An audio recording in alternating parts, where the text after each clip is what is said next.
Hi everyone, just a heads up that this podcast may have explicit language that may be offensive to some people. We do try to avoid it, but Nathan has a filthy mouth. Anyway, cheers for listening and we hope you enjoy the podcast.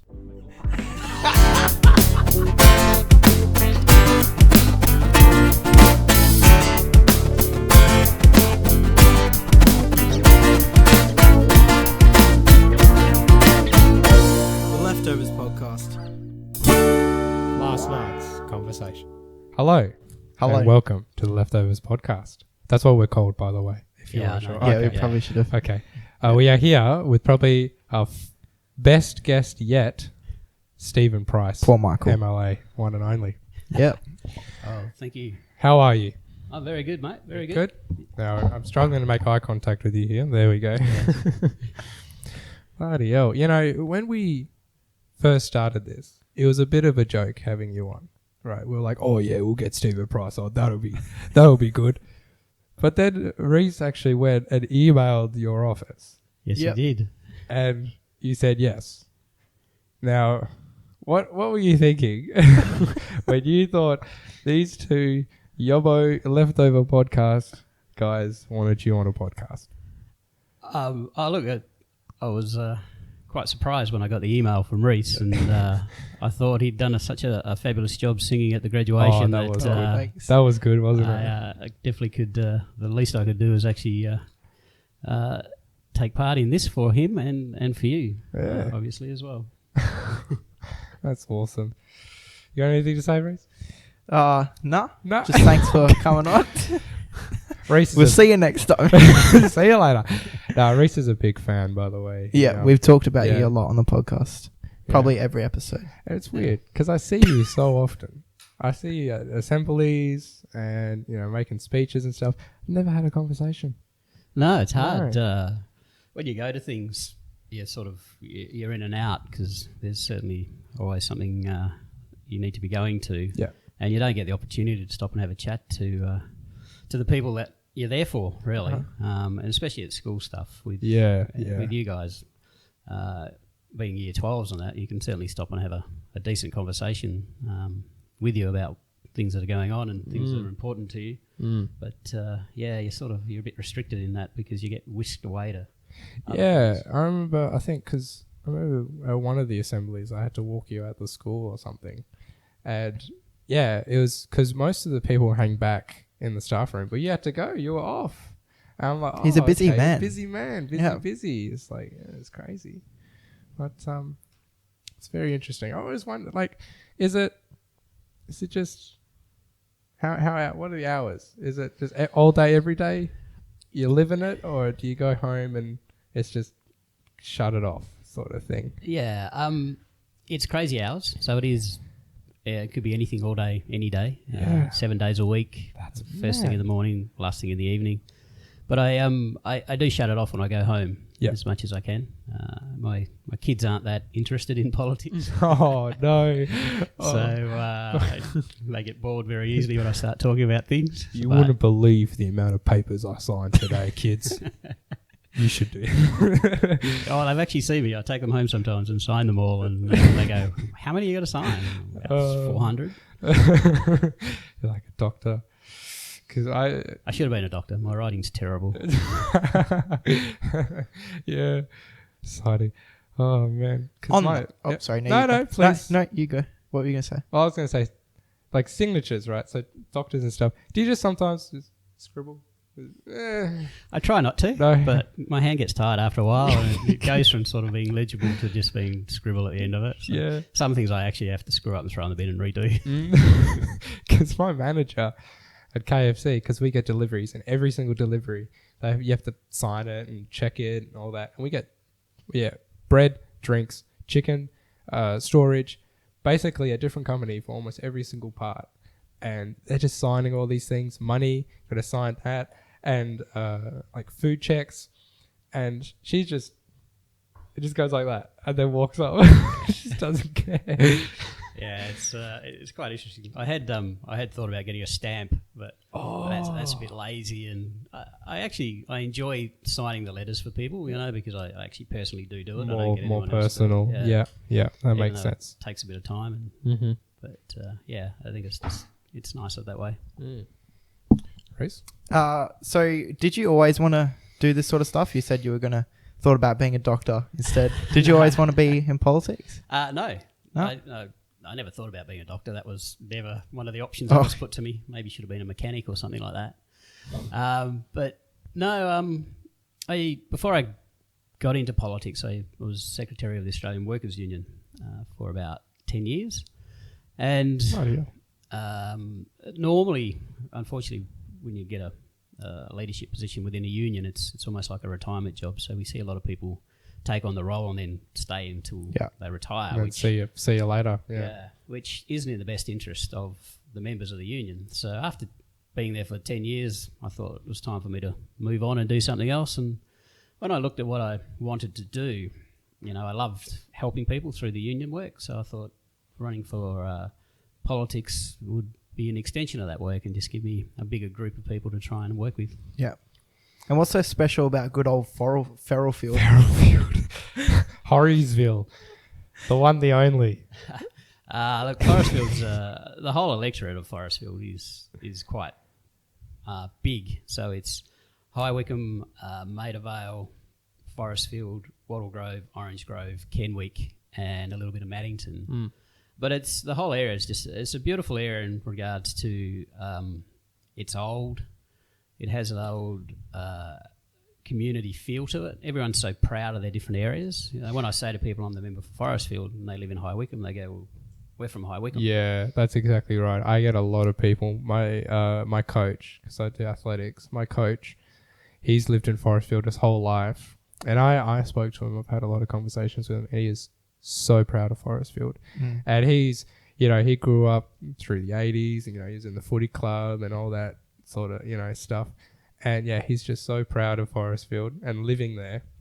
Yeah, absolutely. The amount of people that I meet who have lived in the area, whether it be High Wycombe, Forestfield, even Wattle Grove, for so long. We had a little sort of street Christmas party on Friday night. I live over in Wattle Grove. Yep. And there are people there that have lived there for 60 years.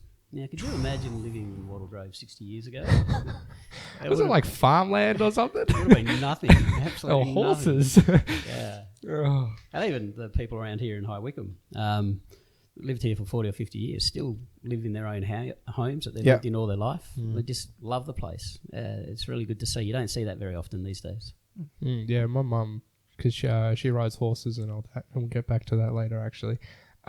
She rides horses, and every time we go down one of the roads, when you go straight through Hale and then anyway, a road, she's like, oh, I remember riding my horses through there, and now there's like an estate there or something, it's like, it's funny. And my coach too, he remembers, even because his parents used to tell him about how all the farmland and stuff. And it's crazy to think that Forestfield didn't have as many houses and stuff, and Red Rooster was basically the only place to eat, until recently, McDonald's was the best place for coffee. Who's it now? No. You've got Dome in Forestfield. Yeah. So you've got a choice. Yeah, that's right. That's right. Did you grow up in Forestfield? No. I grew up in Harvey. Harvey. Oh, nice. Harvey Fresh. That's it. Moo. Beautiful. So you went to high school and all that down in Harvey? I did a little bit of high school at Harvey High School, and then 10, 11 and 12 I did down at Bunbury Catholic College. Right. And university? Yes, I did go to university for a while. It didn't end too well. It doesn't for most people. Yeah, okay. So, sort of, we came to an understanding sort of that it was best that I left and tried to do something else. Yeah. That's it. And for most people, university isn't the thing anyway. Yeah. Like my brother, he wasn't a rat bag, but he was school wasn't for him, right? And now he's a full-time mechanic, fiance, 2 kids, and he's having a great life. Yeah, that's it. It's there's a lot of different options available out there for people. That's it. Alrighty. You say about like Forestfield. That was an honest mistake. Yeah. I've seen because I was obviously following on Facebook, big fan. I've seen quite a few people saying about that you're like the best member that we've had for a long time. There's obviously that we see the good side and stuff, but do you ever get any like hate or like people not liking what you do? Because obviously politics is a lot of people hate it. Yes. So I've spoken to you about this before, I think, but what do you like? How do you deal with that? Yeah. So look, predominantly, people are nice to your face. Good. To your face, right? But at the end of the day, you know, to get elected, you need 50+1, so to speak, people that actually want to vote for you. Yep. So there's still 49% of people out there that don't like you. Mm-hmm. If you just break it down to raw numbers. Yeah. So for every person that says you're doing a great job, there's a bloke out there or a lady out there that thinks you're doing a bad job. Yeah, so, I agree. You just got to look at the positives, go with what the feedback you get, and when you do get some negative feedback, you just sort of take it on board and deal with it. Always respond to it. You know, everyone's entitled to their view. So if they don't like me, then that's unfortunate. But I'll do my best to change their mind. But at the end of the day, they're entitled to their own views on things. So talking about like voting and stuff, are you going to run again next election for a member of Rosefield? Jeez, Rhys. Hey, there's a big question. Give the man a break. Oh, there you go. Okay. There you go. You're the first to know. No. Look, it's a huge honour being the representative of the area, and I'd love to do it again, so I'll certainly be trying to retain the seat. Yeah. Which would be interesting because Forestfield, in its own right, as a seat or an electorate, has been around for 3 elections, so this one coming up will be the 4th election. But at each of the previous 3 elections, it's had a different member at each election. Yeah. So it's not a safe seat in any regard, and the people of the electorate are quite prepared to change their vote as well. So it's I hope you're the member for Forestfield again. Thank you. You know, we'll be able to vote soon. Yeah. When is the next election? I think it's the 13th of March, 2021. There you go. Oh, so we'll be both 18. We'll be voting for you. I'll be voting. Okay. I'll be voting for Stephen Price. Yep, I'll vote. I'll keep an eye out for you too. Easy. Cool. Because I forgot what I was going to say. Oh, I've probably seen you around the community more than I've seen any other, I think. And I don't know if you'd agree with that or not, but I've definitely seen, like, on McHappy Day, you're at Macca's with the Avro. That was classic. That was a good one. That was good. You know, and I was seeing you down at the Hale Road with the rally and all that, you know. Well, actually, what's with Hale Road? What's with that? What's going on there? The intersection? Yeah. Can you tell our listeners, because as much as Mum gets angry at me because I just don't understand it, can you give our listeners a point of view from the member? And me, because I have no idea. Because we don't do our research here at Leftovers Podcast. We leave it to the question. Yep. Yeah, absolutely. Right. Main Roads has and the government have a whole heap of different road infrastructure projects underway at the moment, but also planned for the future. And one of them that is planned for the future is to, I suppose, remove the traffic lights, the signals at the intersection of Hale Road and Tonkin Highway, Welshpool Road East and Tonkin Highway, and Kelvin Road and Tonkin Highway.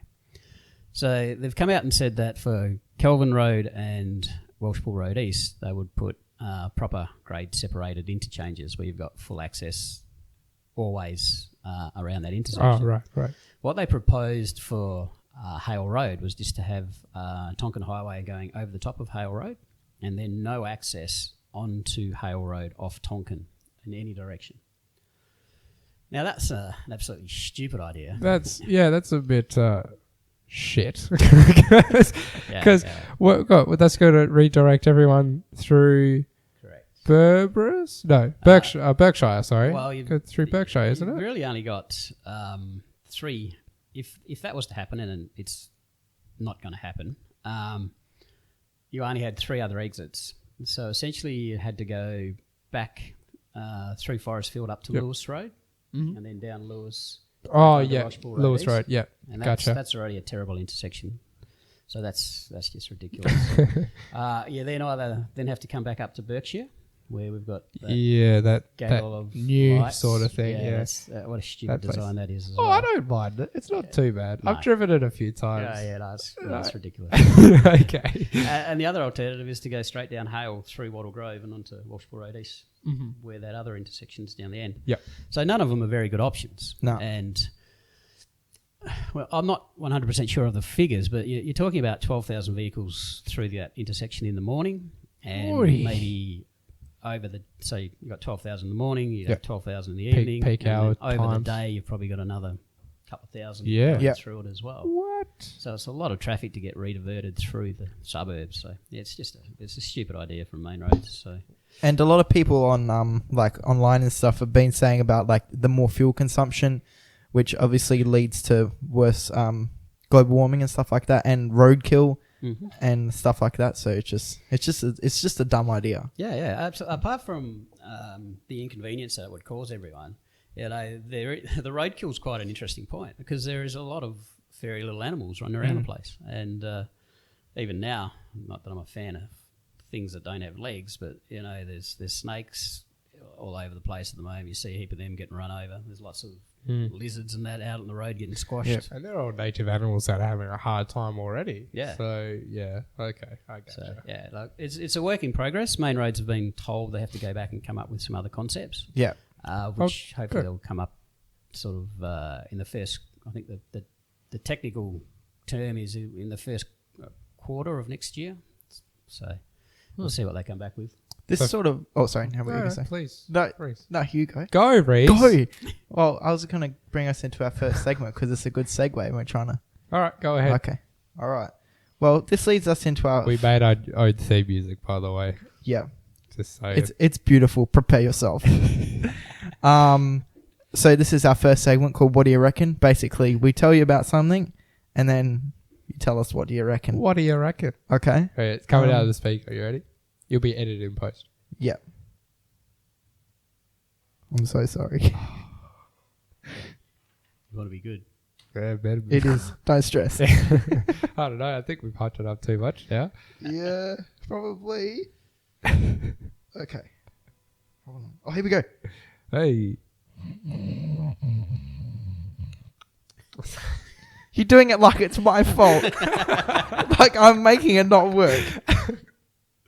Let's go, champ. All right. Do you want me to say something whilst you try and figure it out, Rhys? Yeah. All right. Now, this coming few days, I've been doing a lot of research on Parliament and how it works, because we don't really get taught how it works in school. I remember year 6, I had a teacher called Mr. Mifflin. He was awesome.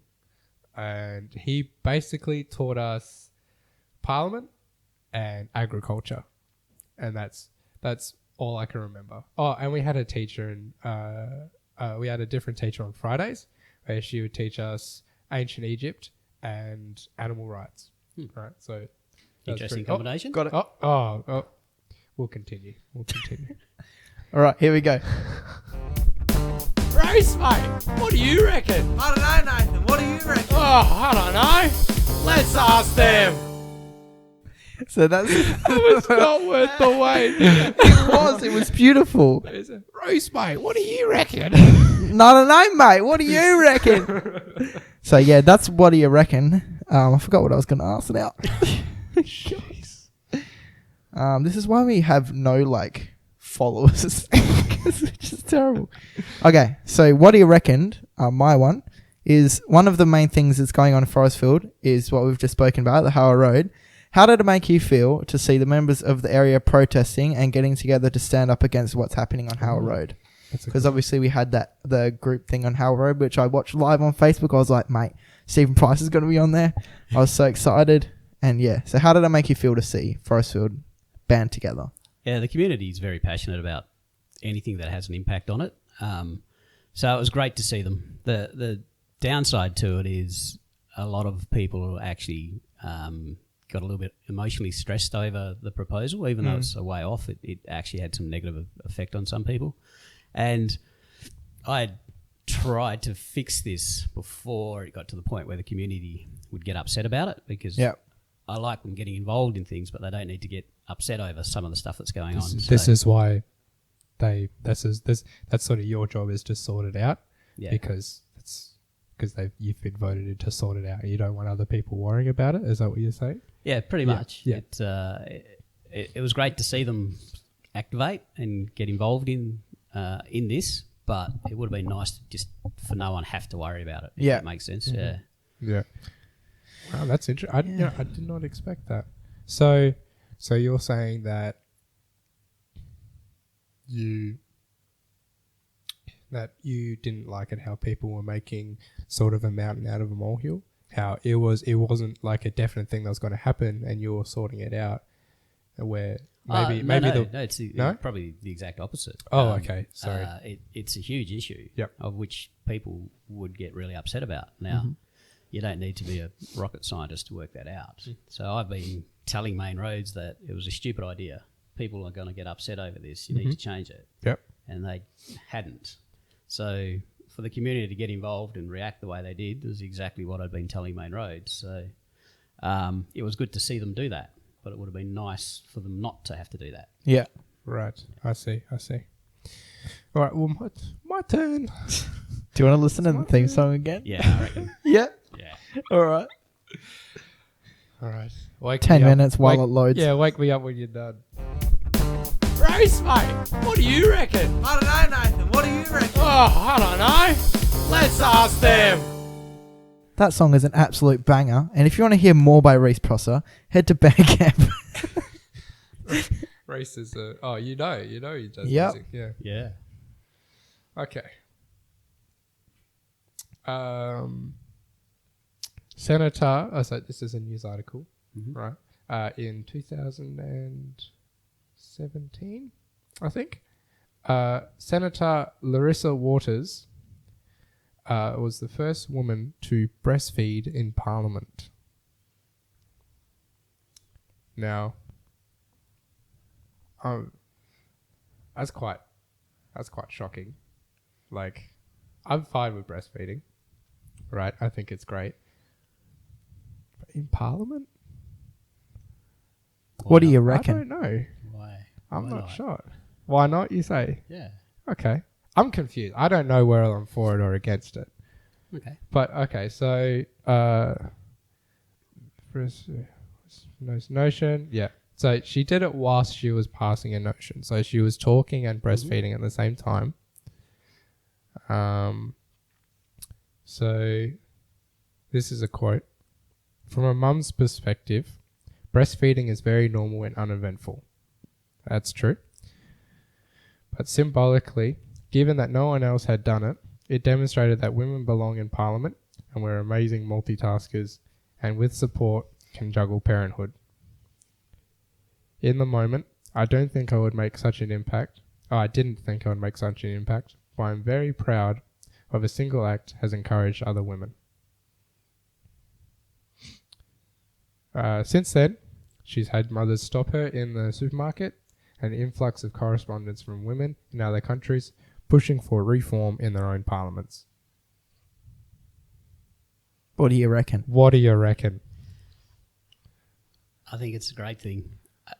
When you look at the makeup of society, I think it's 50% are female, 50% are male. Yep.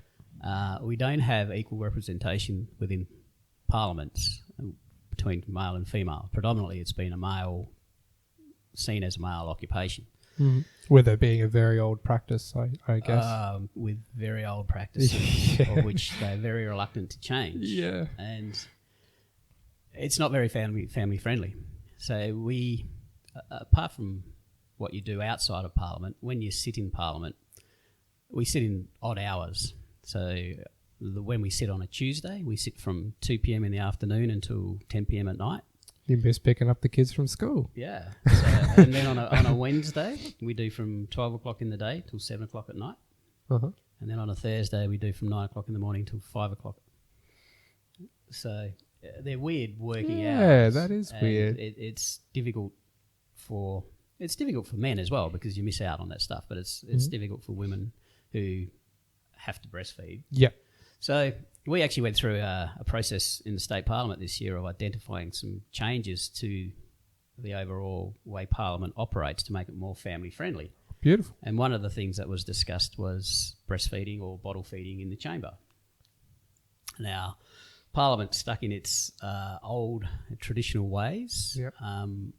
essentially refused to make any changes. Really? Yeah. So this was state parliament? State Parliament Okay, I see. this year, which is quite disappointing because we need to continue to encourage women to get into politics to get that gender balance up to Yeah, different point of 50. views, different Yeah. mindsets, things like that. Mm, That's exactly because you're representing the people. that's correct. 50% women, 50% men. That makes sense. That's Yeah, very so true. To help facilitate that and try and make the Parliament a little bit more family friendly, both Yep. for dads and mums. But it was decided not to make any changes. Wow. Yeah. And so that was House of Representatives. I'm Legislative very Assembly. Assembly. Yeah, Okay. so the House of Reps is Yep. federal. Federal. Oh, I see. Okay, that's all I've learnt about is federal because ABC they only do federal. Pretty much. Yeah. So that's all I know. It's representative, Senate, things like that. Right. Yeah, so it's a shame we didn't make those changes. Yeah. Damn. Okay. Yeah. That actually brings us into our next segment. Really good. Oh, okay. Yes. It's time for Huh? News of the Nation. Oh. Oh. Have we got an intro? We have. We do. It's so good. Try and guess where we got it from. News of the Nation. So yeah, that's the News of the Nation thing. Beautiful as always. Yeah. As good as it was, can you guess what the was from?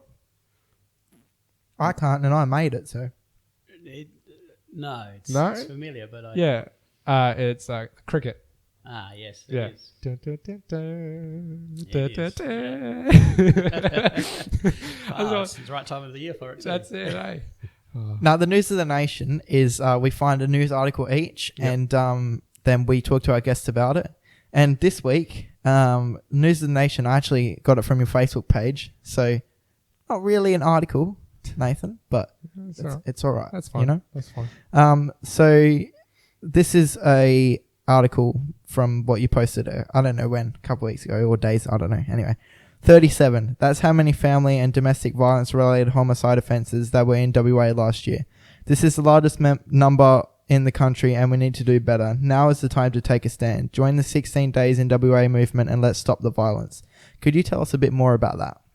Yeah, so 16 days in WA is to raise awareness of how significant family and domestic violence is within Western Australia. And it is an issue that is very prevalent, yet it's something that you don't see much of, you don't hear much of, people don't speak about it until, unfortunately, it ends in a death, and then people go back and look at it. So it's an awareness campaign that the Minister for the Prevention of Family and Domestic Violence, the Honourable Simone McGurk, implemented.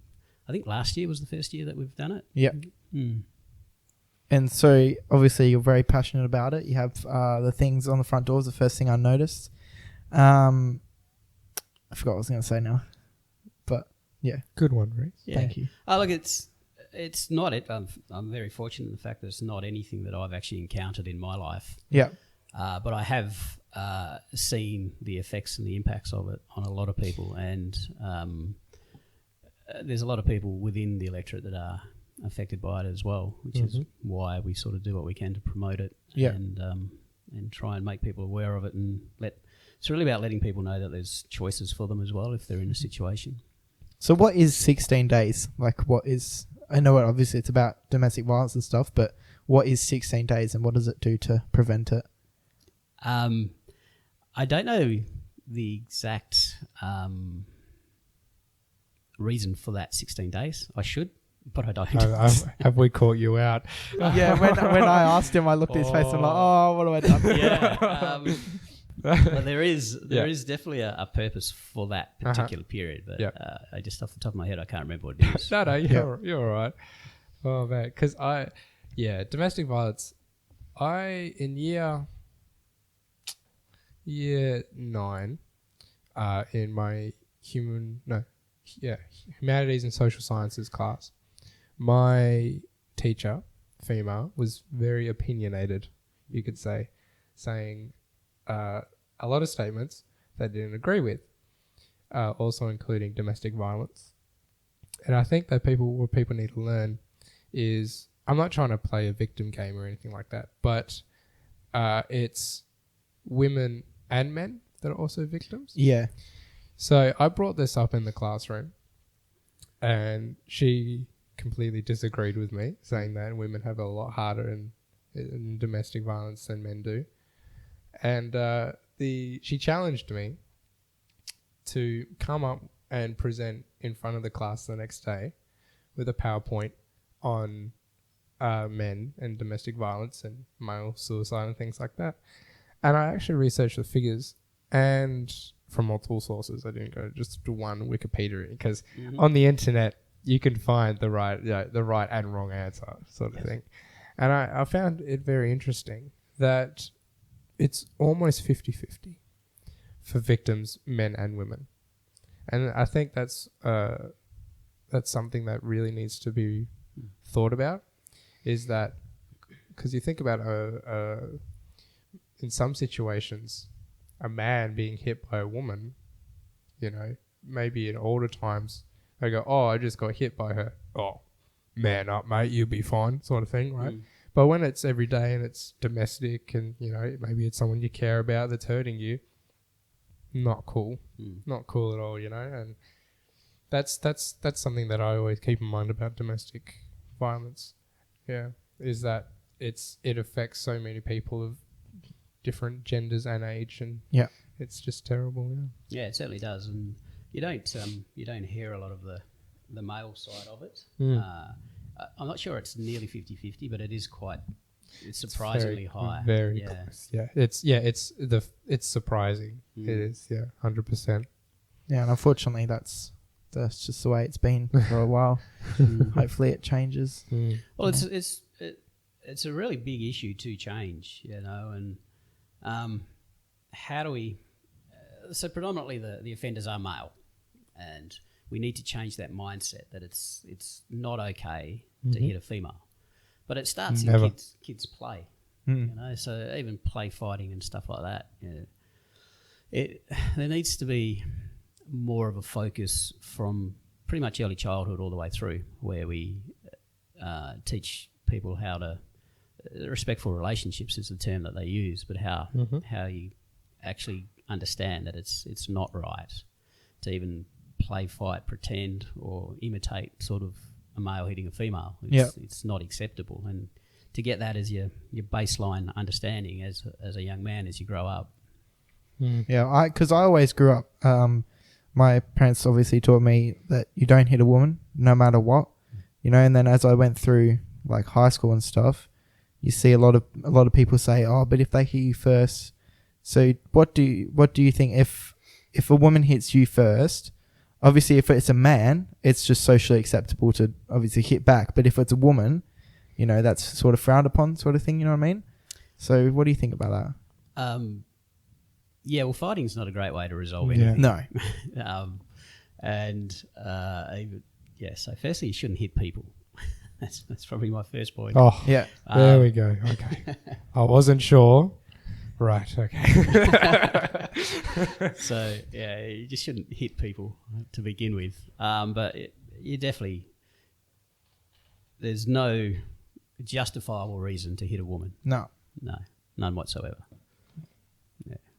Oh, cool. Okay. What's your news article, Nathan? My news article? Oh, yep. So, I said before, my mother rides horses, or she used to, back in her younger days. She was a part of the pony club in Kalamunda. She saw an article, or I think I saw it and showed it to her, a thing on your Facebook about retirement plans being set out for retired racehorses, Mm-hmm. right? So just in a general term, horse racing.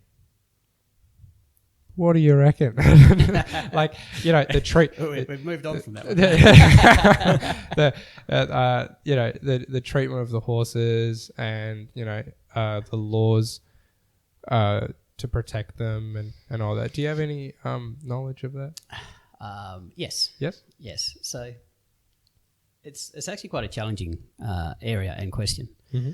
So if I can expand it a little bit. Yeah, go ahead. And, I'll start with greyhound racing. Okay. So I have 2 rescued greyhounds as pets. Beautiful. And I am dead against greyhound racing. And if I ever become sports minister, I will shut greyhound racing down in WA. So there goes that chance. I had a really good bet on Dab. Joking. Look, the way the people that train the dogs go, it's all wrong. You know, we love our dogs, we look after them. They can say what they want, but when they stop being able to earn the money, they then become a liability to them. So they don't treat them well. Yeah, they see them as a money maker, and that's it. Yeah, I see. Yeah. Well, that's all they're there for, is to make them money. Otherwise, they cost them money. Uh-huh. So you're not going to keep something around that's going to cost you money. And I guess treating them like a pet would, in their mindset, treating them like a pet would be too risky to lose a race. Well, that's right. You can't. So they train them to chase. Yeah. You know, and how they train them is questionable, but so they have this natural instinct to chase, and there's a the way they train them makes them potentially aggressive as well when they're racing and stuff. How do they train them? Do you know? It varies. You know, they're just meant to chase the lure, which isn't a real thing. But there's been articles and news stories about live baiting, is what they call it, when they actually train them to chase a rabbit or or something that's sort of been stuck on the lure. I guess dieting as well would be a part of the training. Yeah. So you look at the other. So the racing industry consists of thoroughbred racing, harness racing, and dog racing. Mm-hmm. So harness. Oh, is that on trots? Yeah. So then you got the thoroughbreds are the gallopers. The standard breed are the harness racing. Yeah. When I worked for the AWU, I also used to look after the jockeys in the horse racing industry. So poor things. Well, they're just crazy, mate. Yeah. A little 5-foot bloke weighing 30 or 40 kilos, riding this 600, 700 kilo machine, completely out of control. They just, mate, got the biggest set I've ever seen. They're just, and the ladies that do it as well. They're just incredible how they do it. Yeah. So in that regard, my interest there was to make sure the jockey's welfare was looked after, not actual. I see. About the horses, but right. Safety comes into it. So they've got particular types of gear they need to wear. They've got particular types of whips that they have to use now, which is in the interest of the horse. Yeah. I always found that very disturbing on the last straight. Oh, not so much. Well, they've brought it right back now. So the whips themselves are a lot more flexible and don't actually inflict a lot, but they make a bit of noise. Yeah. And there's only a certain number of strikes they can make. So well, that's what I noticed. Is I remember my mum pointing it out when I was a lot younger, and then I was watching, obviously because racing season at the moment, so all that. I was watching it, and a lot of guys were holding back, which was very nice to see. Yeah, well, they have to. Yeah. So, so there was the news article or the news story recently about some racehorses that have been disposed of in abattoirs. It was in Queensland. But what we did in WA was looked into what happens to the racehorses here. And with the animal welfare processes that are in place for greyhounds, they track a greyhound from when it's bred to when it's rehomed to when it dies. Okay. We didn't have such a thing for racehorses. So what happened to the racehorses? The Racing and Wagering WA, RAWA, said that once it got sold off to someone, that's it. They lost track of it. Ticked it off. Yeah. And then it was these racehorses that we saw turning up in the abattoirs, not from WA, but the ones in Queensland from Victoria and New South Wales and stuff. So we've put in a tracking system now. Right. So all horses are going to be tracked, even when they're rehomed at the end of their racing career.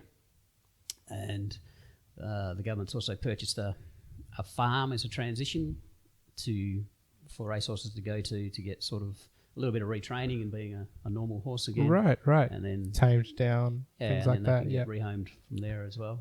Oh. But That's good. so it's an interesting thing. I think over time there'll be a natural progression. I don't think you'd ever get rid of horse racing, but certainly the popularity of it will diminish. Yes. See, I boycotted the Melbourne Cup this year, so we had a nut to the cup day instead of celebrating the Melbourne Cup. Nut to the cup. Yeah, I saw I like that. a lot of things on the news about like people saying about the Melbourne Cup, like after the horses are done and stuff, like, and they're not useful, they obviously shoot them, is what I've heard. And a lot of people, now that there's a lot of vegans and stuff like that, people are starting to be like, hey, that's not right. So I never thought of the Melbourne Cup like that before until I saw that. Absolutely. So the horses cost a lot of money to maintain and train, and if they don't win, then what do they do with them? Yeah, and they're a big animal, so it's not like you can sort of just leave it out in the back paddock. Yeah. It is quite problematic that there are so many horses out there as well. That's the other thing, even though the number is diminishing from what I'm aware of. Yeah. Very interesting. Alrighty. Now, let's put it a bit on a cheerier side. Okay. So, with my research, I have picked 1, 2, 3, 4. Yeah, I have picked 4 of my favourite Australian prime ministers. Now I'm going to read them out and give you some fun facts about them, and you can pick your favourite. Okay. Do you already have a favourite in mind? I do. Okay. All right. So number 1, Robert Menzies. Started in 1939. He was Prime Minister twice. He founded the Liberal Party. He retired. He was not voted out. And that's it for Robert Menzies. John Howard, obviously the stricter gun laws and GST. Rob Hawke. Enough said. Aussie legend. Come on. And Gough Whitlam. Medicare. He was the first Prime Minister to return land. He was to the Aborigines. He was booted by the Governor General. And we got the quote, well, may we say, God save the Queen, but nothing can save the Governor General. Now, was any of those your favourite? Yes. Oh, okay. Can I guess? Wait, yeah, let's go. So let's guess. Okay. I'll make my guess. My favourite is Robert Hawke. So his name's Bob Hawke. It's Robert. His name's Robert. But short for Bob. Sure. Dang. Oh no, Bob's short for Robert. Sorry. Yes. Yeah. Jeez. Okay. Sorry. So I'm gonna say Robert Hawke. Is that who you think his favourite is? Yeah. I was gonna say the same thing. Oh, So okay. copied me. We got all in on Rob Hawke. Bob Hawke. Double or nothing? All good. Yeah. Yeah. Right. Yeah, We definitely Bob Hawke. Oh, let's go. Boom. Now, if you were guessing Bob Hawke, make sure you subscribe. Leave a like. Why Bob Hawke? He did some great things for Australia. He was a good leader for the party as well at the time. He and Paul Keating. Oh, sorry. He was the longest serving Labor member, I'm pretty sure, wasn't he? Longest serving Labor? Prime Minister. Minister, yeah.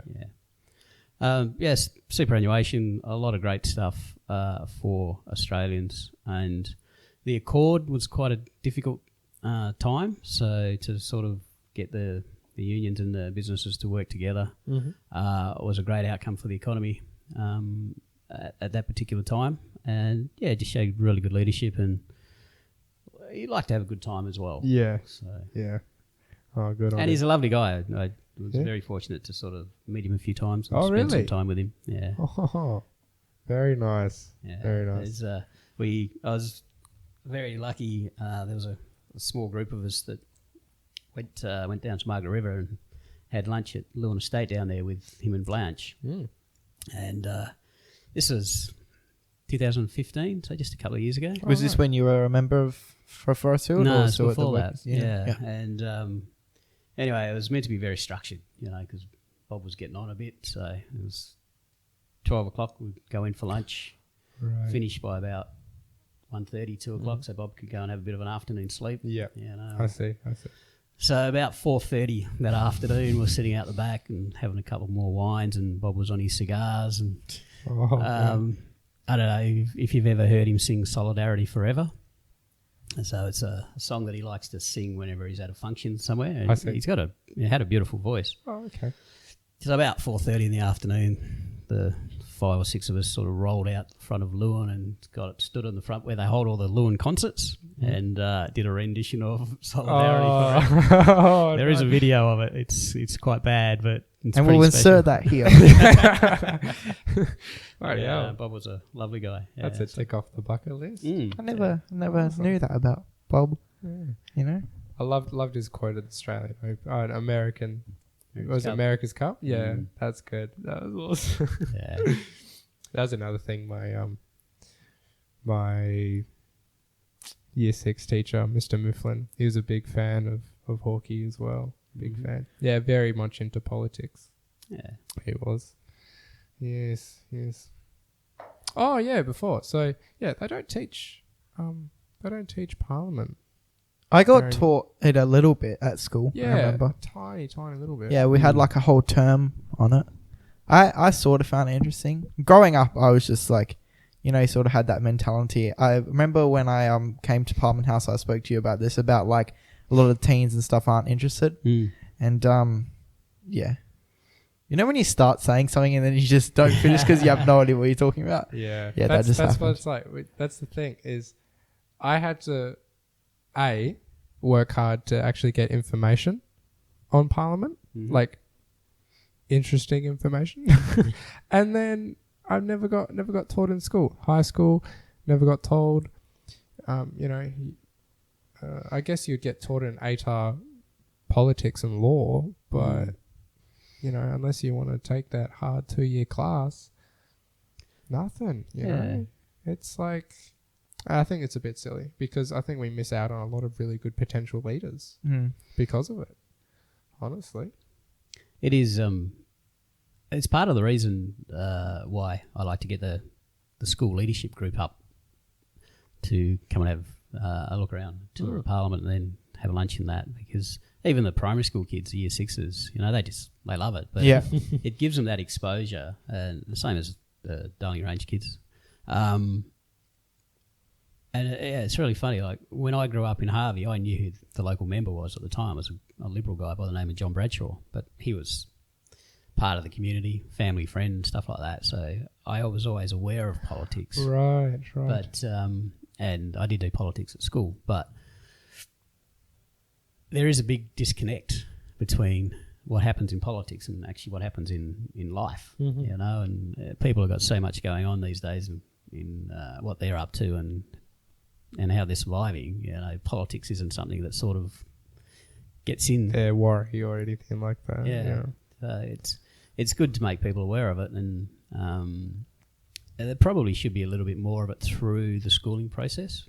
I was talking to a guy last night. I was at the Wattle Grove Primary School Year 6 graduation, which my cousin graduated from, Kane Prosser. Watch out. Yeah. Watch out. And I was talking to a gentleman there, and he said, I normally go and give a speech to the year 10s or kids that are graduating. He says, when I talk about politics, he said, what should I say to them?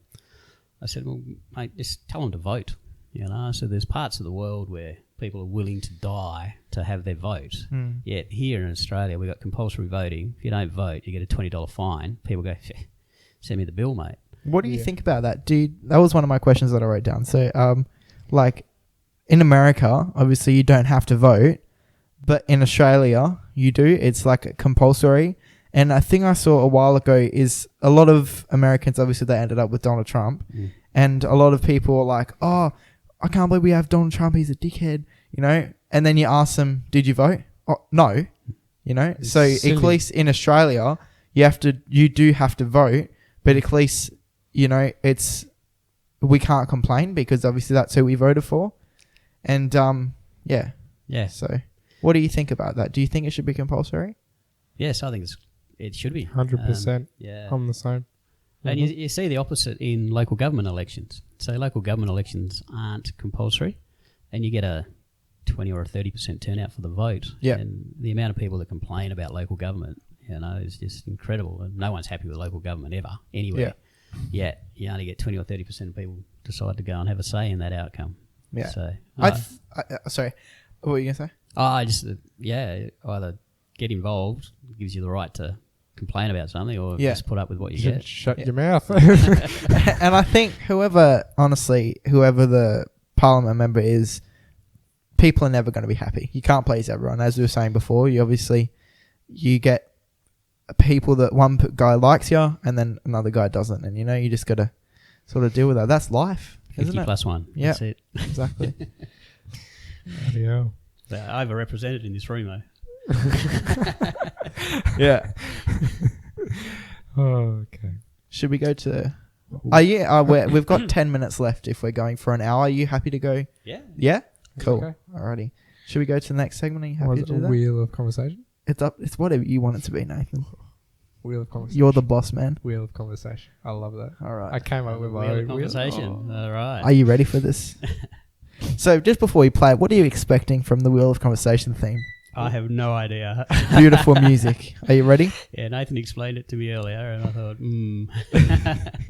Have you got it on your phone? I've got it on my laptop. All right, cool. Because the amount of things we've done, and Nathan just is not organised. Oh, yeah. In past episodes. Yeah, Past says episodes. me who took 10 minutes to play the theme That's song. it. Are Yeah. you taking 10 minutes now? Oh, sorry. Here's the Wheel of Conversation theme song. Oh, look, it's Christmas. Wheel of Conversation. It's the Wheel of Conversation. It's the Wheel of Conversation. It's the bloody Wheel of Conversation. Yeah, so it's the bloody Wheel of Conversation, mate. Alrighty. Let's spin the wheel. Wait, what did you think of that? that was great. You've done really well with your intros. Thank you. Took him like 5 minutes. That took me so long. What? Like 2 hours. Did it? Yeah. Oh, okay. Yeah. Right, At well- like 10 o'clock at night in my bedroom. Alrighty. Spin the Wheel of Conversation. Spinning the wheel. Oh, it's on. Okay. Oh, that's a bit dark. Go on. Stephen Price. Forestfield, MLA. How do you think you will die? Whoa. Jesus. It's on there. It's not me. It's the wheel. You made the wheel. Maybe. I'm hoping old age. Oh. if assassination? Hey, no. No. Does no, it no. count? Because assassination is like it's like a murder for a person of high power. Legally, would it be counted as assassination? What if someone it would never happen, but if someone were to shoot you or something, would it be counted as assassination? Because you were technically part of parliament and.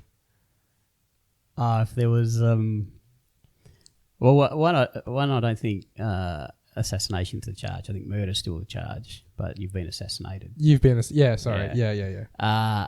And if someone shot me, would that be an assassination? The bullet would bounce right off. No, it's probably just because I don't like me. Fair enough. Rhys, how do you think you would die? Oh, this is so dark. I don't know. I was actually thinking about this the other day, I think. Yep. If I had a choice of how I wanted to die. Oh, that's a good one. Okay. I can't remember what I said, but I don't know. Don't know. Something cool. Something cool. Yeah. Like an explosion? Or like I'm just performing on stage and then I strum and something comes up and I just go flying into the crowd and then die. Fair enough. Just off the top of my head because I don't regularly think about how I want to die. How are you going to die? Yeah. Hey, life would be pretty shit if you thought about that all the time. That's terrible. What about you, Nathan Morris? How do I think I'll die? Yeah, I think just boring, same old, same old. Either that or with his chickens. Like, I have chickens, by the way. Yeah. Just in case you couldn't tell from when I just said with his chickens. I'd like to die just in my home. I wouldn't mind. A lot of people don't like dying in a hospital. They think like, hospital, that's bad. I wouldn't mind. Honestly, I wouldn't mind just being around my family. Should be right. Just laying there Yeah. with my children, grandchildren. It's like a 1-star hotel. Don't laugh. You get in trouble. He's trying. All right. Spin the wheel again, Nathan. Spin the wheel again. Okay. Hopefully not something so dark. I hope we get a better one. Oh, we've done that one. Oh my god, this wheel is letting me down. Yeah, I don't know who made it, but they did a terrible job. Okay, this is a good one. Is it? Oops, sorry. Who has been the biggest influence in your life? Well, that is a good one. Oh, that is. Yes. Yeah.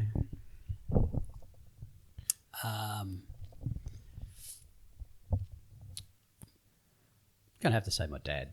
Your dad? Yeah. Nice. Very nice. Why is that? He taught me to be nice to people, to work hard, and Yep. just sort of be happy with your lot in life. Yeah. He must be so proud being member, hey? Well, unfortunately, he died 6 weeks before I got elected. Oh, no way. Yeah. Jeez. So, He probably knew. yeah. He knew. Yeah, he was pretty happy. My dad taught me, work hard and to be proud as well. You know, he would work so hard. At one time, he had shift work at the airport and ran his own label printing business, and he would do 12 hours at the airport and then go straight to the printing factory and work another 12 hours there. You know, and I've never gone without, you know, dinner. Always had a roof under my head. We've never had to, you know, cut things off or, you know, budget money or anything like that. You know, yeah, I'm very thankful. And he always comes home. He comes home and then he fixes things at home. You know, because he's got his own home. He's not the guy. There's no way he's gonna call someone and have them come in and fix it. He's doing it himself. You know, that's a trait that is actually disappearing now. You know, has he taught you how to fix things? Oh yeah. We did. We've I think the best one is he's woken me up middle of the night, right? Our retake is pretty dicky, right? Yeah. And Mum's a big water saver, so there's no way we're gonna have a retake running. Like she has pulled over and yelled at people that are watering down their driveway. That is the worst. You know, or like even during like hot summer, like when you water your lawn at a certain time of the day, it's just a waste of time because the water just evaporates, right? Anyway, retake, right? So the underground PVC pipe has burst. It's about like that big, nothing crazy. It's burst, huge puddle out the front. It's all dirt out the front. Huge puddle. He's woken me up, made me dig the hole, saw the bad part off, and attach a new PVC pipe in the dark. And you know, I hated it at the time, but great. I look back, I'm like, well, I know how to do it now, and I know it's not that hard, and I know you just gotta do it. Otherwise, that's it. You know, fly screen doors. We've pulled down a few branches safely. We just like general house maintenance. Been on the roof, fixing the roof, doing the gutters, aircon. Yeah, he's very much. I think the only time I've ever seen someone come in to do work on the house is for pest. So when you know they do the treatment of your house and painting the house, painting the walls. Yeah. There's a reason there's painters in the world. Yeah. That was funny because when the painter came in, we had water damage, right, coming down the wall, or water staining and stuff, going down the wall. And we just paint over it because it's been fixed. He's painted over it, but he sets up to paint the whole house. So like our hallway goes into the lounge room, right? It's same wall and all that. Mm-hmm. And he sets up to paint the whole lounge room and the whole hallway. I'm like, mate, it's just white. Just paint it. Like, just do the little spot. He's like, nah, mate, you don't understand. There are no two whites the same. It's got to look worse than the water stain, you know? And so we leave. And I come back from school and he's still working on it just all day. This little stain is just a whole day job, you know. And I think it was with the insurance company, so we got it done properly. But that's what my dad always taught me. If I had to pick another influencer, Gene Simmons, lead guitarist of Kiss. Yeah, he's very cool, and you watch any interview with him. Very well spoken. He loves his country. He's what he does. He takes it very seriously. He's very proud of it. He works crazy hard. He's a good father too. He's not sort of who you expect. What you'd expect from him. Yeah, I know. Yeah. And they're on their second farewell tour now. But he says it's definitely the last one. And what he was saying is, it's because Kiss, you wanted the best, you got the best. He's like, I think he's pushing 60 or he's over 60 now. You're not going to get the best when he's, older than that. So he's doing the farewell tour and then that's done. He's going to leave given the best. That's it. I love him. It's a good way to go out. Oh, yeah. Yeah. You got some bands nowadays, they come out and they're all grey and old and, playing. The guy from Mental's Anything died yesterday. Did you see that? Yeah, That's very sad. Yeah. I saw him live once. Oh. Yeah, it was very sad. He was 1 year older than my grandpa. Oh. So, yeah, it was very, I think very sad. We had Mental as Anything down at the Caribbean. Yeah, that's where I saw him. Years ago, Yeah. And I remember getting into them. My dad saw them when they were like in their prime, and he said that obviously they were better when they were younger. But I thought they were brilliant. That was probably my first band experience, maybe. Yeah, they were good down there. Yeah, they were brilliant. Yeah, he had a heart attack in his car. Oh, there you go, something quick. Yeah, so very sad. My influence would probably be my parents. Yeah. Yeah. Mainly my mum, I reckon. Maybe. Oh, your mum's awesome. Yeah. She's great. I actually have to, if you don't mind, I have to make a formal apology on the podcast, and I think it's only fair to do it with Stephen Price here, because I'm ashamed of myself, Stephen. I've done something very bad. What happened? Last week on the podcast, I spoke about how I didn't like my mum's cheesecake. Oh, no. That's I it. know. You're at the house. I know. And I came home and she was listening to it from work. And so I come in and she's listening to it and I'm like, oh, no. And then I'm in my room and I can hear it. And I'm like, here we go. Rhys! And then she sends me a message and she says, I'm devastated. And she was very sad. No. And so I walked down and said, Mum, I'd say I don't like your cheesecake to your face, so I don't know what your problem is. So here's my formal apology. I'm sorry, Mum. Sorry. I'll try some of the cheesecake. It's shit. Don't do it.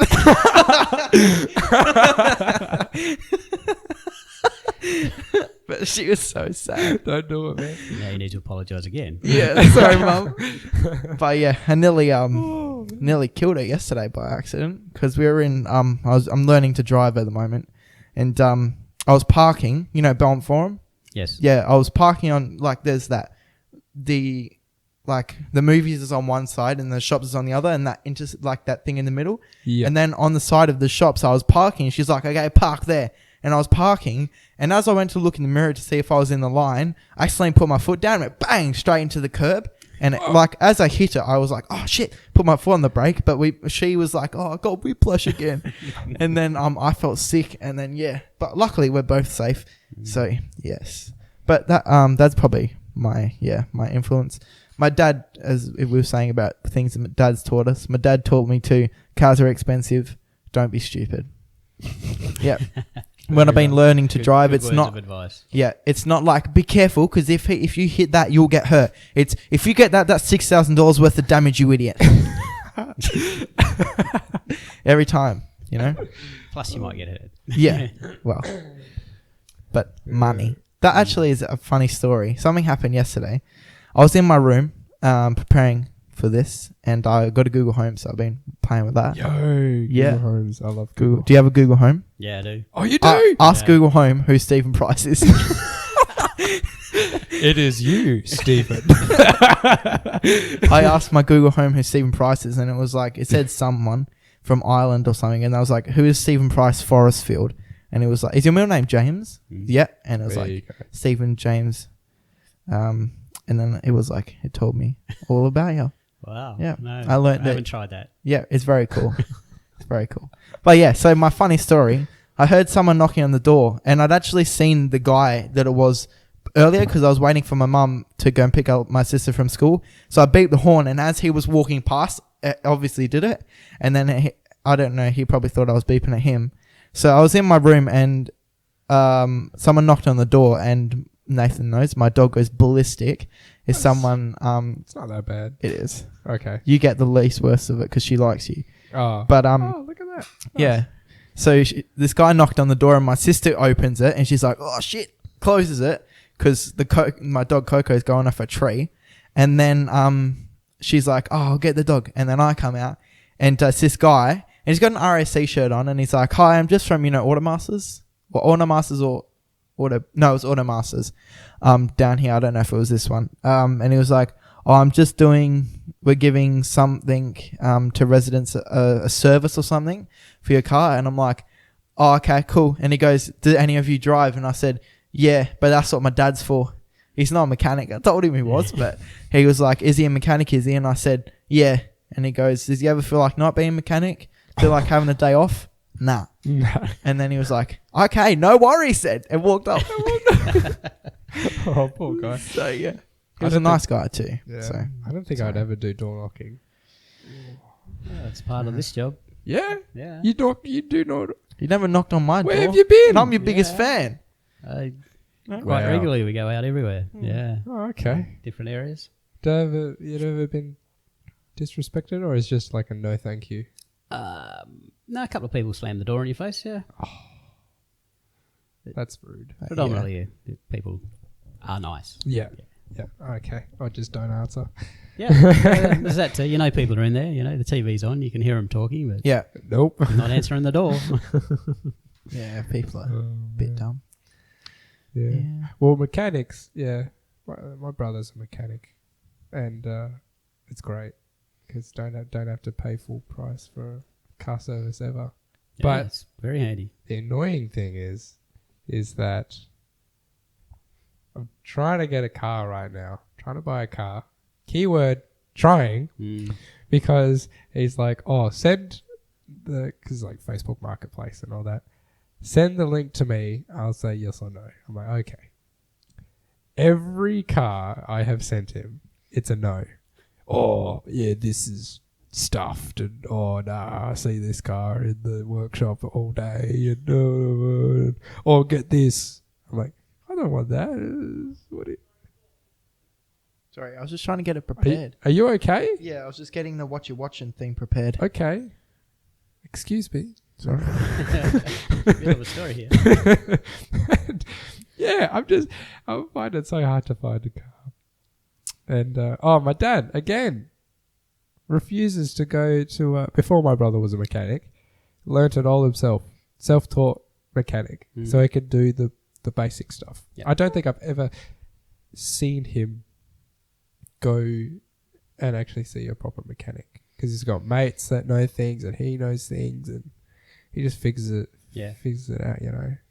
It's crazy. And so it should be done. It's classic because my grandma on my dad's side, she still goes and sees like proper mechanics and all that. Doesn't even go to her grandson to get her car serviced. Nothing. Doesn't talk to her son. Nothing. And she's great. She's a nice lady, but just refuses to have her own family service her car. I'm like, what? You're paying all this money and you're gonna and she reverses out and you smell the clutch. And it's like, oh no. Get out the car. You're right. All right. She doesn't have internet, so she won't be listening to this. Oh, that's okay. You too will have to do an apology. Should we move on to the next segment? Yeah, all right. Yeah. All All right. This is Wheel of Conversation. What? Are you ready? What? Wheel of Conversation? No, it's not. Sorry, what you watching? There we go. This is our favourite theme out of all of it. Okay. Do you watch any Australian TV shows like Home and Away? Do the theme song first. Oh, well, then you won't understand any of this, but... All right, ready? You'll know 'em. I've loaded it this time, Nathan. Okay, I've good. prepared. 1, 2, 3, 4. What you watching? Neighbours, What you watching? home and away. Wait, what are you watching? Shut up, The Bachelor's on. So that's the what you watching thing. We all used to both went at the same time. Yeah, it's great. What do you reckon of the Wheel of Conversation? Sorry, what's it called? What you watching? What You Theme Watching. song. That's great. Thank Done you. Very good on that as well. Thank you. That's nominated for 3 Arias actually. Very good. Yep. Best hip hop. Yeah. Got all the genres in there. different All of ones. them. Yeah. Yep. Just for every genre. Yeah. So Clean sweep. what you're watching is a segment. Obviously what you're watching, but it's also called what you're watching, listening, and talking about. So talk about. So Stephen Price. Stephen Price. Just Stephen. You're probably sick of being Or called Stephen. Steve. Mr. Price. So, what are you watching? TV shows? What are you interested in? What do you do in your nowadays? downtime? Hobbies? Yeah, I don't get to watch a lot of TV because I'm not home that often. But so when I am home, I try and catch a bit of news. Yep. For my downtime, what do I like to watch? Fast and Furious movies. Yes. Fast and Furious. Yeah. Sick. Very nice. Have you seen Hobbs and Shaw? No, I haven't No? seen that all 9 yet. No. either. Or 9's not out Not yet, so but it's that'd be a coming. bit hard. Yeah. But yeah. Yeah. I know, but it's on the way though. Yeah. But Have you seen it? It's not out yet, mate. I get him say, yeah, it's cool, but no. Hobbs and Shaw's not bad. Yeah, I haven't But seen yeah. that yet though. I'm pumped for 9. 9. I reckon number 8 was the best one. I reckon. Tokyo Drift. Tokyo Drift was good, but it just... That was 1, 2 or 3, wasn't it? Yeah, two. Yeah. 2, yeah. No, Fast and Furious, the one with just Paul Walker in it was number 2. Where is it? Oh, it's Yeah. 3 then. Tokyo Drift. Yeah. What does DK stand for? I don't know. Donkey Kong. I feel like they went like really far fetched for a few from like 5 until 7, and then number 8 was super good. Yeah. But yeah, The Charger, those Chargers are amazing. Do you know how much expensive they are? more than my Hyundai gets. Holy yeah. Yeah. Oh, great. Yeah, my brother loves watching them, especially the Skyline. Mm. He used to own Innocent Skyline, Oh, okay. and then he had a family and stuff and forward driving and all that, so he sold it. But yeah, he loved the movies for the Skyline, which is I think mainly in Tokyo Drift. Yeah, actually, pretty the much. Skyline. No, yeah. Skyline's in number 2. Is it? Yeah, Hey? yeah, I Oh. think. Okay, well, Pretty sure. Could be both. of them. it shows up a few times. Yeah. But no, I don't. Yeah. Oh no, So it's he in the loves- the original Fast and Furious. Is it? No, I think it's the second one. Yeah. Well, I know that it's in Tokyo Drift. Oh. So Right. there you Okay. go. It's in that, definitely in Because that. it's But yeah. the Nissan. Nissan. Skyline. Yeah.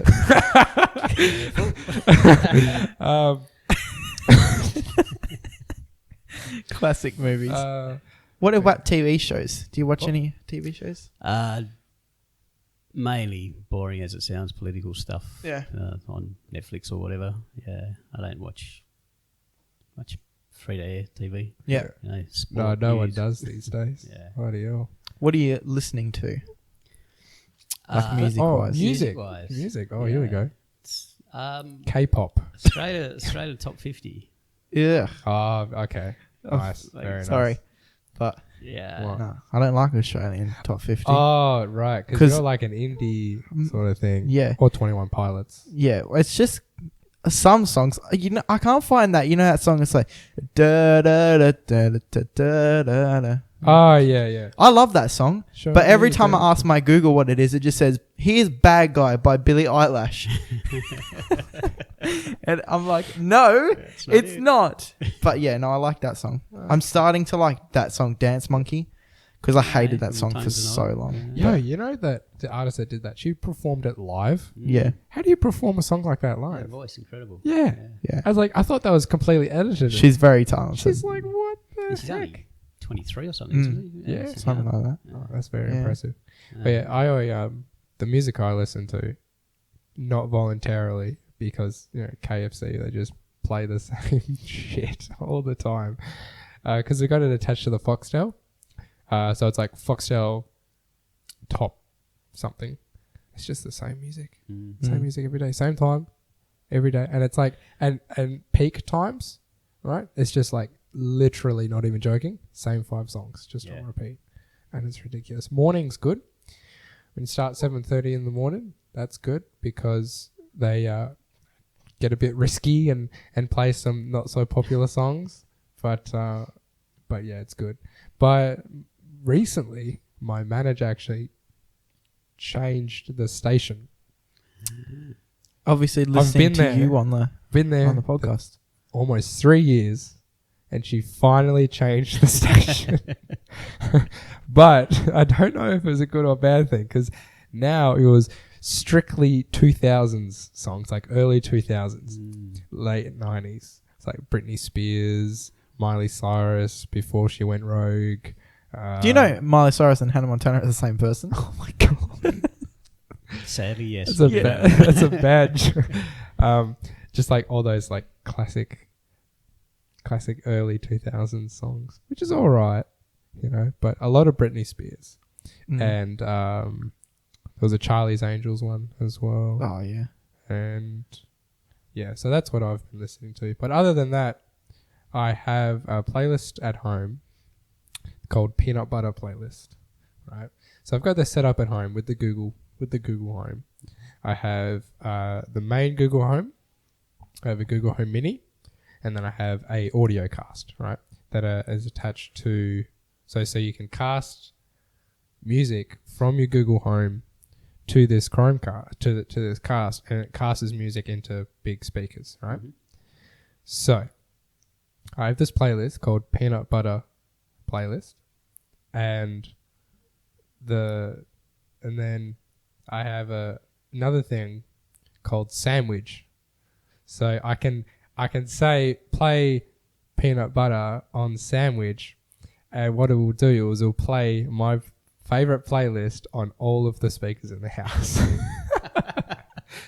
I got it. I also have it set up where I could come home and go, I'm home, and then it will first go, welcome home, and then it will broadcast that I'm home. So it will broadcast on all the speakers in the house. It will actually do a trumpet and go, Nathan is home, and then it will start playing my music. That's great. I might try and do that. Oh, it's classic. It's so good, and it's just awesome. And like you can do good night. It'll play like rain or a river or a rainforest. It's very cool. Breaking my equipment, Nathan. Okay, I think we got to lash out and get a new mic stand. Oh, it's probably just me. It's probably just me doing It is just you. It works for everyone else. What are you talking about? Like when you see your mates, what's the first thing you say? Other than hello, how are you? How you going? There you go. Oh, not bad. How you going? Yeah, not bad. See you later. A lot of it's mainly sport related. Yeah. Yeah. So we're talking footy, cricket, Oh. What football team do you go for? Fremantle Dockers. Fremantle Dockers. Yeah. Nice. All right. Well, I'll see you guys later. Welcome back to the Leftovers podcast with Stephen Price and Rhys Prosser.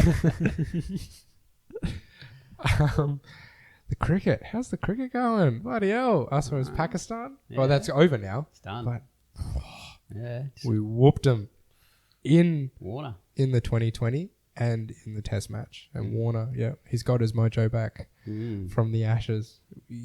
Is it 2020 next year? Yeah, it is.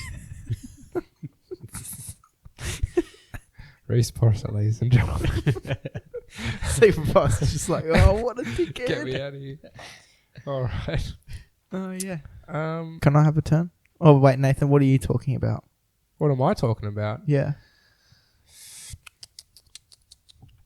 A lot of work. That's because I'm very new to the, 8 hours a day sort of thing. So I talk about a lot of work with my co-workers because they're all like around my age. Mm-hmm. So we have a lot of interest. Just general chit chat. Training. What am I watching? I'm actually doing 2 shows. I'm watching at the same time. Yeah, it's not really story based, this show, but it's called Everything Explained on Netflix, and it just keeps me learning out of school. And it goes into great depth about certain topics. So the first one I watched was pirates. So it's going to great depth about the origin of pirates and how Queen Elizabeth the First, one of the Queen Elizabeths, she would hire pirates to take out enemy naval ships, right? So she was labeled the pirate queen, how they're disrespected, modern day pirates now, billionaires. There's in-depth of billionaires, the world water crisis, the wage gap. So why are women paid differently? Yeah, a lot of really interesting topics. That's what I'm watching. And also, on the flip side, I'm watching Netflix came out with a new original called Green Eggs and Ham. So, it's about Sam I Am and Guy, and they go on their little adventures in Dr. Seuss's world. Wow. It's good, though, because it's very well made. It's very Dr. Seuss. And it's very much a show that you can go on and wow, that's smart. Because, like, for example, Guy, he's an inventor, and his invention got shut down by like the big guys, sort of thing, right? And he's looking in the newspaper for jobs, and all the list is like, I paused it and read it. It's like paint watcher, grass growing watcher, like all those classic boring jobs, That was really funny. And like, there's just little things like there was an animal in his house and it was breaking everything, and all the vase had very expensive written on them. So it's like, oh, the very expensive vase. Oh, the super expensive vase. Oh, the really expensive vase. And then he's at a motel and the owner knocks on. He's like, oh, I was wondering if I could have those super expensive vases back. It's just so classic. Everyone thinks I'm watching a children's show, though. It is a children's. It's a children's show, but it's funny. It's good. Yeah. What about you, Rhys? I'm watching Gotham still. Oh, I'm trying to get through that. That's cool. I only made it to season 1 of that. It's getting really good at the moment. Like, it's got Mr. Freeze and stuff. Have you watched Gotham before? No. It's super good. It's like, do you know what it is? Yeah. Yeah. It's very cool. Very The concept is awesome. Apparently, season 5 has like a 10-year flash forward. Okay. So that'll be very interesting. But yeah. Right. I'm listening to, I don't know. I feel like there was definitely something that I was listening to. Let me just check my Spotify. I'm listening to a lot. Like, I love my Google Home because I can just be like, hey, Google, play music. And most of the time it plays music based on your likes. Liking, yeah. Well, sometimes, yeah. Yeah. I have a playlist on my Spotify called Good Morning Steve, because I named my Google Home Steve, not after Steve Price, but just. I was going to say, I was like, dude, that's a bit. Just it got really quiet. just because I love the name Steve. It's just such a like. If you go Steve, you know what I mean. We've talked about this on the podcast before, but yeah. And I didn't realize, but you have like the name Steve. Do your mates ever go Steve? Steve. Steve, mate, what's going on? So that's why it's called that, not because I'm just a major stalker. But yeah, got some great songs on that. Yeah, have also a playlist called Nah Yeah. Yeah. Yep. Yeah, no. No, Nah Yeah. No. Yeah, no. Yeah, it's got some bangers on it. You know. Oh, man. And what am I talking about? Retail stories, just shitty customers. Yeah, I'm gonna tell her. Have you listened to the podcast before? No. No. Well, if Don't, you, it's bad. it's very bad. Joking. Yeah. Episode 1's my favorite. Yeah. It's really good. But yeah, I've talked about retail stories before. So yeah. Alrighty. Excellent. I think we will wrap it up. Wow, I got some questions. Oh, okay. I want to ask some questions, Nathan. All right. Is that okay? Hit him Thank with the you. questions. All right. Calm down. Alrighty. How harsh is it being a politician? Like, what is, like, do you ever wake up and be like, damn, I don't want to, I just don't want to? No. It's the best job in the world, mate. I get to do stuff like this. You know, this is work. Mm-hmm. I get to go to all the community things you spoke about before and meet all the great people that are around. That's a great job. Yeah. It's not a job, you know. It's just you get up every day and you go and see different people and do different things. It's incredible. Yeah. What's it? If you love your job, you never work a day in your life. Something like that. Something like that. Yeah. Have you got any questions, Nathan? I've got a few, but I just thought we could take turns if you got any. No, not really. All right. I'll just shoot my questions out then. Here we go. How do you obviously became a member to like change things and make it a better place for people to bring their kids up and live in and grow old in. What do you think you'll change about Forestfield? I would hope to be able to make it more of a destination for people. So there's a lot of people that have lived here all their life and love the area. A lot of people just see it as an affordable area to live, but I actually want it to become an area that people want to come and live in. Yeah. Because it's got everything going for it. You know, it's got fabulous location.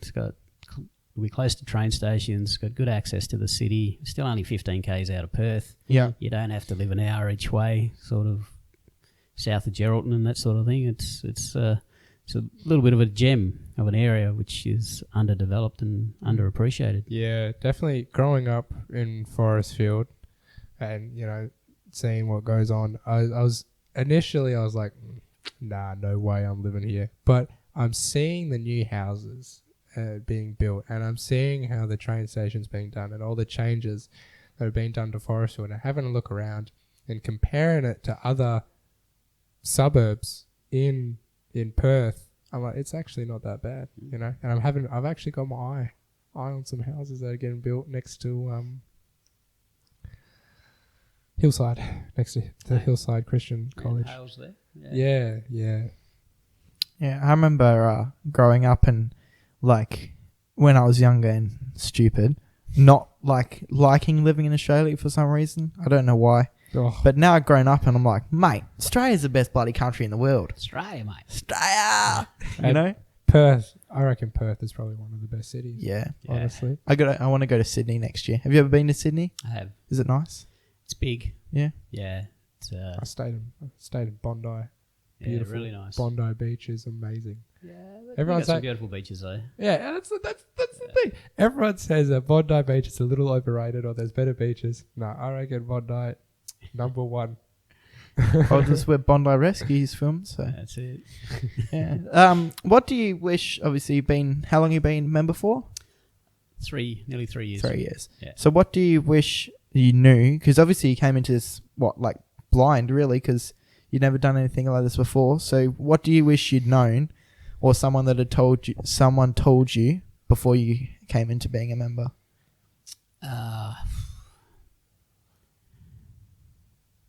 That's a good question. That is a good question, right? Yeah, so I was quite fortunate in the fact that with my previous job, I'd actually had a lot of interaction with a lot of the members of Parliament already. Yeah. So I had a reasonable understanding about how things operated versus some of the other people that got elected with me back in 2017 hadn't really had any involvement with any of the parliamentarians. So I still had a bit of a personal relationship with a lot of people that were already there from the Labor Party side of things. So that was helpful. I suppose just dealing with the bureaucracy is probably the most difficult thing. You know, like the Hale Road intersection's classic example. That the bureaucracy just does what they want to do because it doesn't matter to them who's in government because they've always got their job. So they just go off on their own little merry tangent and do what they want to do. And I suppose I didn't appreciate how difficult that would be to deal with. Yeah. I remember when I was younger, my you hear a lot of people saying, it doesn't matter who's in politics, it's always going to screw us over. You know? No, it does matter. Yeah, definitely. Yeah. Would you ever, we were talking about before your favourite PM, would you ever become Prime Minister if you had the option? Jeez. If you had the opportunity, yeah, it'd be a wonderful opportunity. Yeah. My gosh. No. That's crazy. So how do you become, if you wanted to become Prime Minister of Australia? Federal politics. Yeah. So you have to be in federal politics to begin with, and then you have to be leader of the party, so whichever one is in government. Yeah. And the party. By becoming leader, you become Prime Minister. Yeah. Mm. So what's stopping you now from doing that? State politics. Yeah. Can't do it from here. So it would have to change to a federal seat. Yeah. I think I've got one more question. Obviously, PMs have quite a bit of power, you know. What sort of power do you have being a member for Forestfield? Because Nathan was saying that for a law or something to pass, all the local members have to, is that right? Agree on it. And then... Yeah, it's a whole thing. So say, for example, if you wanted to, it's a bit of a silly example, but so state sits in charge of highways. If you wanted to have Tonkin Highway be a pink road, be pink, silly example, but what would you have to do for that to happen? What sort of steps? For to make a change within your power. I couldn't do that. So if you're talking about legislation or something, maybe. Yeah. So to get a law passed, it's got to be passed through the Legislative Assembly, which the government has the majority of the numbers, which is why they're in government. Mm-hmm. They could pass it in the Legislative Assembly. It then goes up to the Legislative Council. Okay, so this is our upper house and lower house? Yeah. Right, yeah. And they have to pass it. Uh-huh. Now, the government doesn't have control of the upper house. Right. So if it doesn't get passed in the upper house, then it doesn't happen. Yep. So it has to be something that's reasonable that the upper house will agree to. Right. So the upper house is to keep the leaders in check. Sort of. I think that's the term House they of said. Review, they sort of thing. Yeah, House of Review. Yeah. Okay. So it's similar to the representatives in the Senate, sort of. It's exactly the same. Oh, exactly the same. State and federal. Yeah. Okay. Difference. Cool. Yeah. Cool. Alrighty. So I have a bit of. As far as how much power do you have, very limited. Yep. Yeah. I think also we do on the podcast is every week we say about like the next video. If you're the first comment, we read out your comment. So if you're the first one, and I have it. All right. Okay. What's our first comment? So it's just this one here. I thought if you would like to, Stephen Price, would you like to read out the comment for this week? I can do that for you. All right. So it's just that one. That top one. Yeah. Eggs on toast 5 days ago. Yes. Thank you. There you go. So make sure that you comment on the videos, guys, and you're the first comment because you could get a politician read out your name. And funny story with Eggs on Toast, we actually have no idea who it is. No. So we don't know. Yeah. It's just a random. We have an email as well. Well, yeah, I emailed him. No, he emailed us. Oh, yeah, because we asked him to email us. And he in the did. podcast. And he went on a tangent about how weird cabbages are and how they should be taken off the face of the earth. So we don't know who it is. Yeah. But yeah. So that's pretty crazy. I think that wraps it up for today. if you Stephen Price, is there anything you sorry for calling you Stephen Price so many times. It's just sweet. I've never, is there anything you want to say on the podcast? Just thank you very much for the opportunity. Nice. You guys are great, and I really love what you're doing. Love your work. Cool. Keep it Would up. you be able to tell our listeners what they should do now? Well, they should go and listen to the podcast. Exactly. Look at That's that. right. Leftovers. Go and find them. And guys, if you want to send us an email, you can send it at leftoverspodcast. What is it again? 9@gmail.com. Check the link in the description. Also follow us on Instagram. Follow Stephen Price's Facebook. Is there any other way people can follow you and support you? Facebook's pretty much the main one. Yeah. Beautiful. I've always wondered, do you control your Facebook or is it the office? Both. Both? Yeah. So Beautiful. when you replied to my comment about the podcast, was that you? Yeah. Oh, I was so pumped about that, man. I was so excited. I rang my friend Michael. I was like, yo, he replied to my comment. It was insane, But yeah, alrighty. Thank you very much. Thank you so much for being on the Oh, podcast. We thank really you. appreciate It's it. been great. Really enjoyed it. Yeah. Alrighty. Alrighty. All right. I'll see you guys later. Yeah. All right. Do you want to say bye? Well, take care. See you later. Thanks, Bye. guys. Bye.